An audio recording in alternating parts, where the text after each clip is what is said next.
Sixième et dernier rendez-vous de 13h de la semaine. Merci de l'honorer. Tout de suite, les titres. Crise au sein du monde éducatif. Le chef de l'État a rencontré l'Union nationale des associations des parents d'élèves du post-primaire, du secondaire et du supérieur du Burkina Faso, UNAPSB. Les détails de la rencontre dans ce journal. Dans ce journal aussi, le contrôle de poids s'impose désormais aux transporteurs routiers sur le trajet des corridors d'Akola, Ouagadougou et Niangologo. Le lancement officiel du projet pilote de la délégation de services des stationnements de pesage à basse vitesse a eu lieu vendredi dernier. On en parle. Et puis au Mali, le mouvement contestataire à la base de la chute du défunt régime d'Ibrahim Boubacar Keïta, le M5 RFP, se réunit le 4 juin prochain à la place de l'Indépendance pour célébrer la date de création du mouvement. On en parle plus amplement dans ce journal. Bonjour à toutes et à tous. On ouvre ce journal avec la crise qui secoue depuis quelques semaines le monde éducatif. Le président du Faso, de retour de la France, a reçu hier dans la matinée l'Union nationale des associations des parents d'élèves du post-primaire, du secondaire et du supérieur du Burkina Faso, UNAPSB. Il était question donc des crises engendrées par l'annonce des réformes scolaires. Fatima Tenkima. La réforme du système éducatif et la tenue prochaine des assises nationales sur l'éducation sont entre autres questions qui ont fait l'objet de discussions entre le président du Faso et les membres du bureau de l'UNAPSB, l'Union nationale des parents d'élèves du post-primaire, du secondaire et du supérieur. À leur sortie d'audience, ces derniers se sont indignés face à la crise qui secoue actuellement le monde éducatif. La position de l'UNAPSB est on ne peut plus claire. Tout ce qui se passe à l'heure actuelle ne se justifie pas. Les violences n'ont jamais apporté une solution à un problème. Nous avons dit et nous avons répété que nous condamnons fermement ce qui se passe. Et ce qui s'est passé au lycée Philippe Zenda Kaboré ne se justifie nullement. L'UNAPSB dit suivre de près cette situation déplorable, dans l'optique donc de trouver une solution à cette crise qui dure maintenant des semaines. Les représentants de cette fêtière disent avoir soumis des doléances au chef de l'État. Alors, nous avons demandé au chef de l'État qu'il y ait vraiment plus de concertation avec toutes les parties prenantes, les élèves, les parents d'élèves, les éducateurs, tout ce qui constitue donc cette communauté éducative pour que, avec les syndicats, tout ça pour qu'il y ait vraiment une concertation. Ces représentants de parents d'élèves comptent également sur les assises nationales sur l'éducation qui sont en cours. Selon eux, elles permettront de mener des débats francs avec tous les acteurs impliqués. Nous avons souhaité qu'il y ait donc une inclusion de toutes les parties prenantes pour travailler à trouver des solutions idoines, à trouver des solutions pérennes. Maintenant, si au cours de ces assises, on se rend compte qu'on est en train donc de dévier ou bien qu'on n'est pas sur le bon chemin, mais tous les acteurs aviseront en ce moment. Mais aujourd'hui, la violence à laquelle nous assistons ne se justifie pas et nous, parents d'élèves, nous condamnons tous ces actes et agissements avec la plus grande fermeté.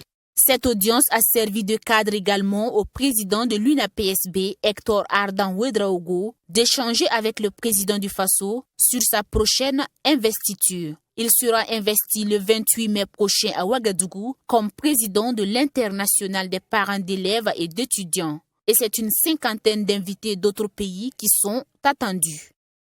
Et pendant que le chef de l'État échangeait avec l'UNAPSB sur ces réformes, le ministre Ouaro donnait également des explications sur la même question des réformes du BEPC du baccalauréat à l'émission Le Tribunal de l'actualité. Auditionné par les juges, Stanislas Ouaro a été on ne peut plus clair. Tous les acteurs intervenant dans le domaine de l'éducation sont désormais situés sur la crise qui secoue le secteur. Samira Ouidrako. Sur la crise née des réformes annoncées dans l'organisation des examens et concours scolaires, Stanislas Ouaro rompt le silence et donne des précisions. Invité du tribunal de l'actualité de ce 21 mai, le ministre en charge de l'Éducation nationale a rappelé que la réforme dans certains de ses aspects est contenue dans le programme de campagne du président du Faso, et cela en lien avec les changements au niveau communautaire. Et Stanislas Ouaro de préciser que la réforme sur les sujets au choix, au baccalauréat et au BEPC n'est pas une commande du gouvernement, mais émane plutôt de la volonté des encadreurs pédagogiques. Elle a d'ailleurs, selon lui, fait l'objet d'un atelier avec l'ensemble des parties prenantes. À cet atelier, donc, l'exposé a été fait. Et je me souviens ici, je prends en fait le rapport général de l'atelier qui a été adopté par les participants à la fin de l'atelier.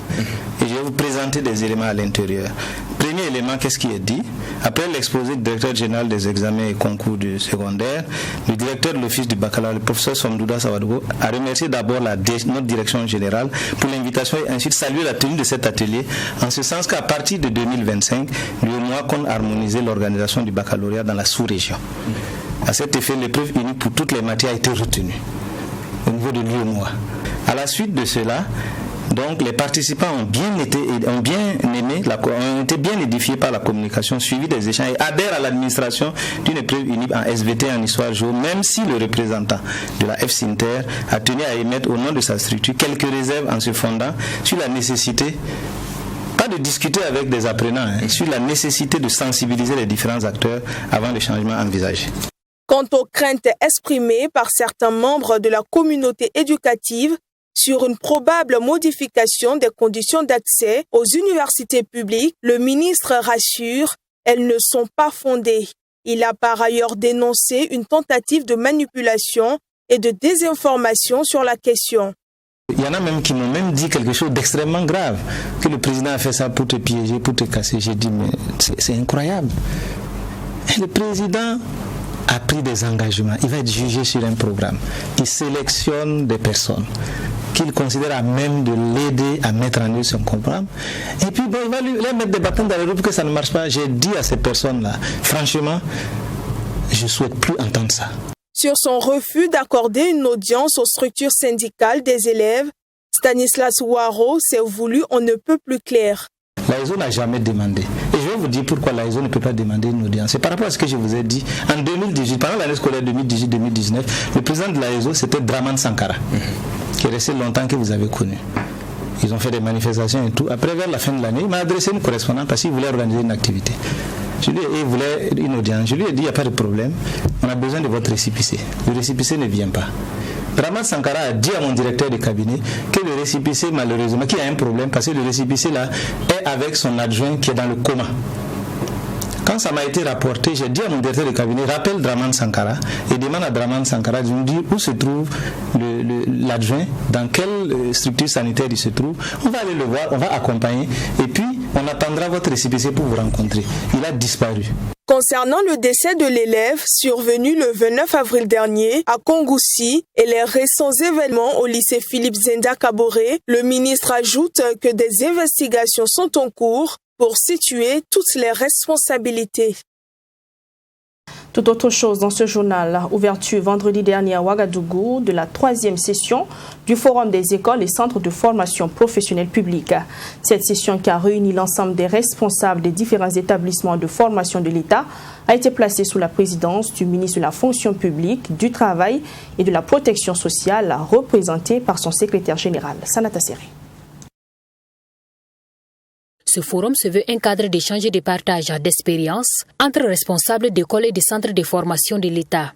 Il s'agit au cours de cette rencontre de faire l'état des lieux des réformes pédagogiques déjà engagées et de réfléchir sur la mise en place de nouvelles réformes en vue d'améliorer la qualité des ressources humaines qui seront mises à la disposition des administrations publiques.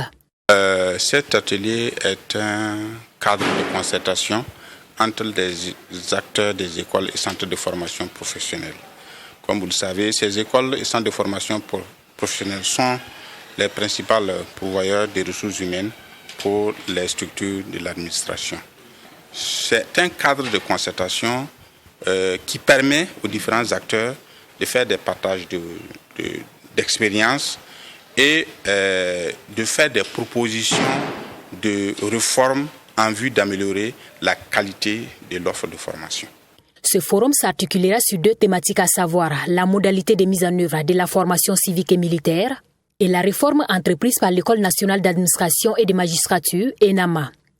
Il faut qu'on s'asseye ensemble pour regarder sérieusement l'état des lieux et constater est-ce que véritablement les offres que nous faisons dans nos écoles, est-ce que ça produit des outcomes importants pour notre pays. Donc c'est une réflexion, une auto-réflexion par rapport à une auto-évaluation qui va permettre de proposer des réformes stratégiques pour améliorer la qualité du service public. Il y a toute une réflexion qui est faite en amont par le SP lui-même, qui a eu l'idée de réunir tout le monde ensemble pour impulser une nouvelle dynamique par rapport à la cohérence de l'animation intellectuelle de ce pays.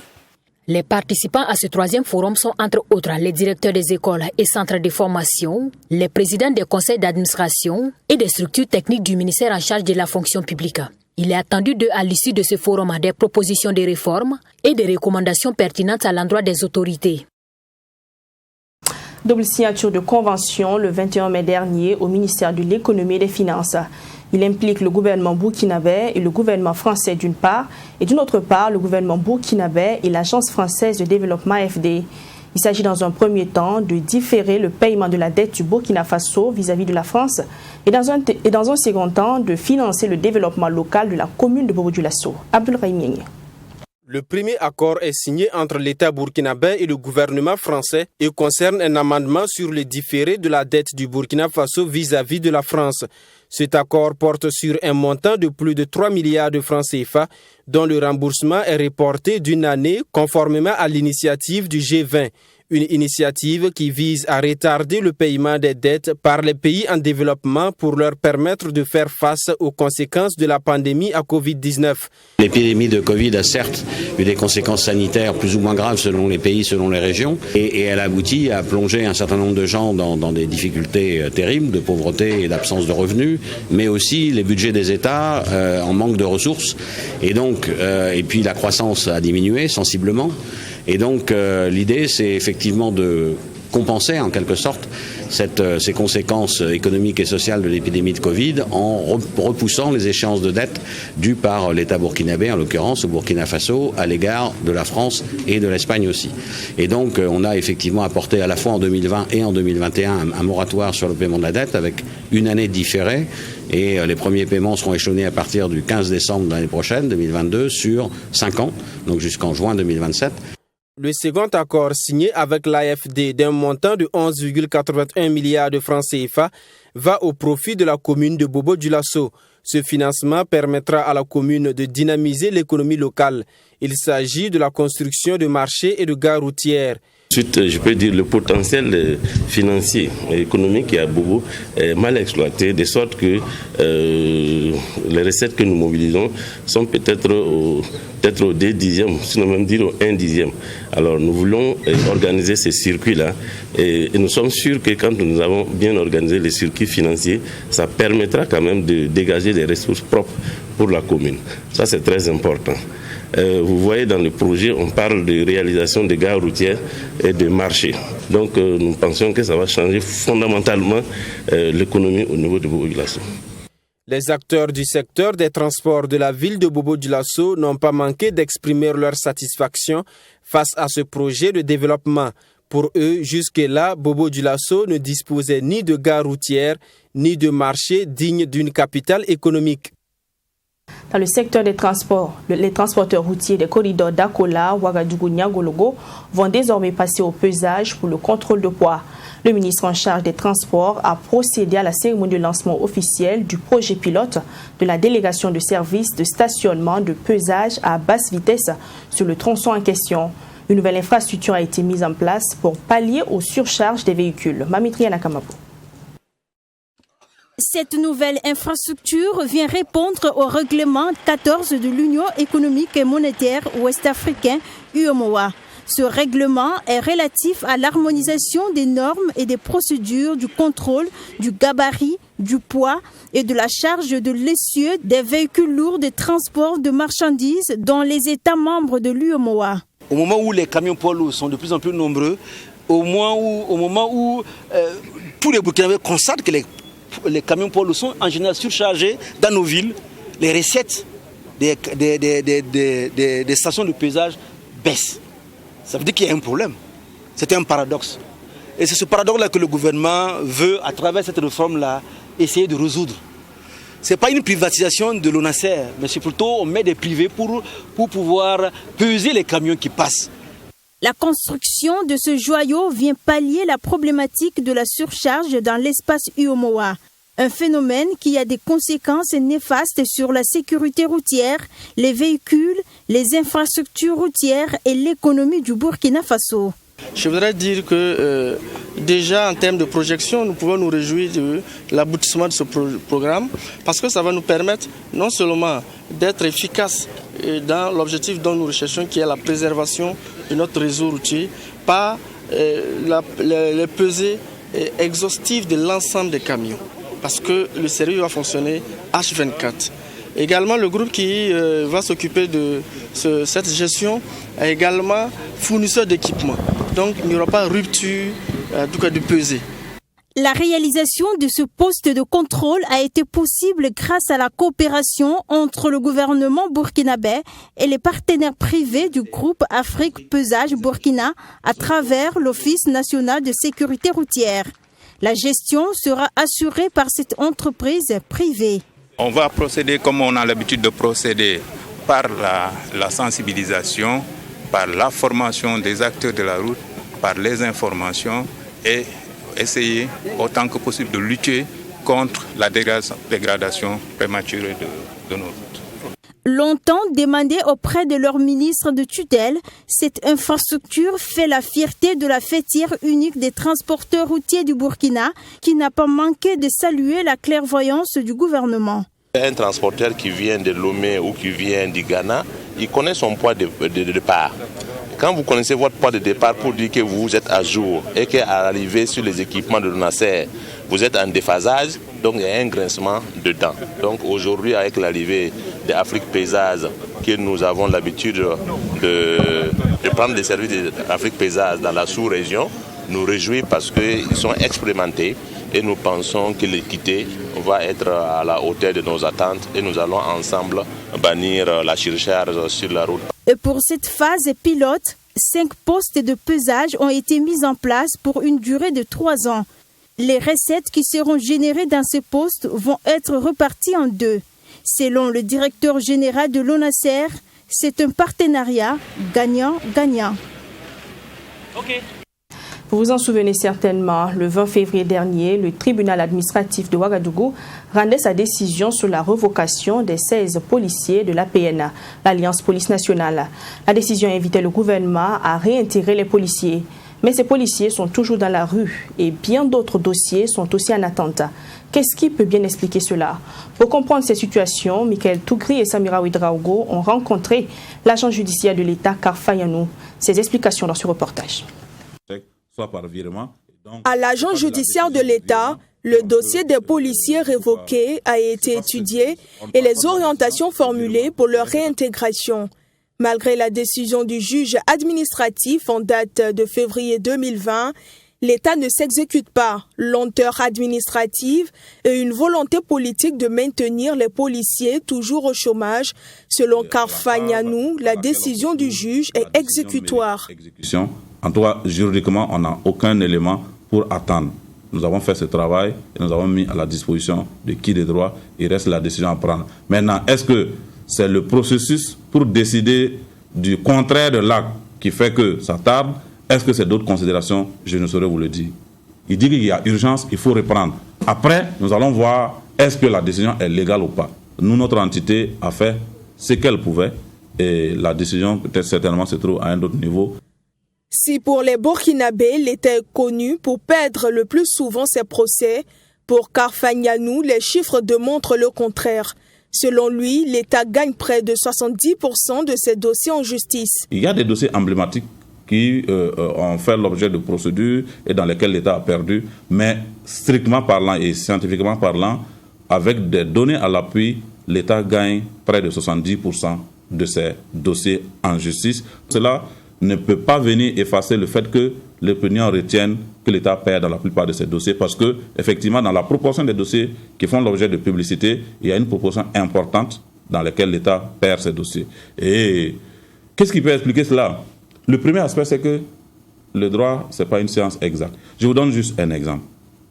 Et qui a fait qu'effectivement, dans une certaine proportion, l'État a perdu ses dossiers. C'est la computation, donc le mode de calcul des délais de saisine des juridictions. L'administration a considéré pendant longtemps que ce sont des délais francs. Et en agissant, par exemple, le dernier jour, quand ce sont des délais francs, quand vous agissez au dernier jour selon vous, pour la juridiction, vous avez agi au lendemain du délai. Donc, évidemment, vous allez perdre. Afin de mieux défendre les intérêts de l'État, l'agent judiciaire du Trésor est réformé et devient l'agent judiciaire de l'État. Il voit ses attributions renforcées pour défendre les intérêts de l'État en lien avec les droits des administrés. En passant à l'agent judiciaire de l'État, l'État donc s'est donné les moyens, à travers déjà la loi qui a été adoptée par l'Assemblée nationale et ensuite le décret d'application qui a été adopté par le gouvernement, d'attirer vers, je dirais, cette structure-là et d'autres profils. Je suis magistrat, il y a 2 commissaires de police, il y a un inspecteur des impôts, il y a des greffiers en chef, il y a des greffiers, et évidemment, il y a un juriste environnementaliste et un inspecteur du travail. Rattaché désormais au cabinet de ministre en charge de l'économie, l'agent judiciaire de l'État est chargé d'assurer une meilleure représentation de l'État devant les juridictions, d'exécuter les décisions de justice rendues au profit de l'État et le recouvrement des créances contentieuses. Solidarité dans ce journal, la Fondation Nikema Aruna et le Lions Club Ouaga Santé Plus et Ouaga Héron ont offert un forage vendredi dernier aux habitants du village de Boula. Boula est situé dans la commune rurale de Koubri, à la périphérie sud-ouest de Ouagadougou. Ce forage vient soulager les populations de cette localité qui parcouraient des kilomètres pour trouver le liquide précieux. Yassine Sawadgo. C'est une grande joie pour la population de Boula, localité de la commune rurale de Koubri. La Fondation Nikema Aruna et Lions Club Ouaga Santé Plus et Ouaga Héron viennent de résoudre un problème crucial, l'accès à l'eau potable.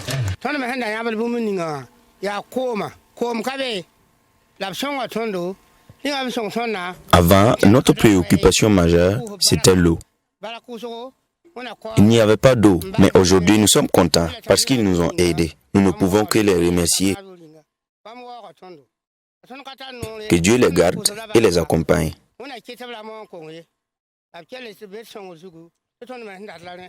Pour le donateur, c'est après avoir constaté le manque d'eau dans ce village que l'idée de faire ce forage a germé. Je pense que c'est un acte citoyen. Vous savez, Boula, le village de Boula est à juste quelques dizaines de kilomètres de Ouagadougou. Et en passant par ici, on s'est rendu compte que le village de Boula avait un problème criard en eau. Et l'eau, comme on le dit, c'est la vie. Et il était important pour nous d'apporter notre pierre à l'édifice, notamment au développement de notre pays, en leur apportant ce forage. Donc pour répondre aux besoins des populations de Boula. Les habitants de Boula n'ont pas manqué de traduire toutes les reconnaissances aux donateurs. Ils promettent d'ailleurs un bon entretien de l'infrastructure. C'était donc distance. Ça vaut si ou bien c'est combien de kilos comme ça qu'on part pour enlever l'eau. Si c'était avec vélo, l'eau là ça suffit pas. Si c'est pas avec charrette ou bien. Et puis en tout cas, comme on a eu ça, ça diminue notre souffrance. On va les regarder. On va pomper un peu et puis on va regarder comment on va faire. Nous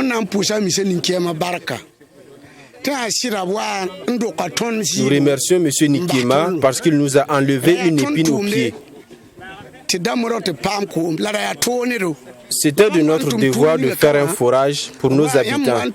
C'était vraiment compliqué. Ce que vous avez fait nous va droit au cœur et ça nous soulage.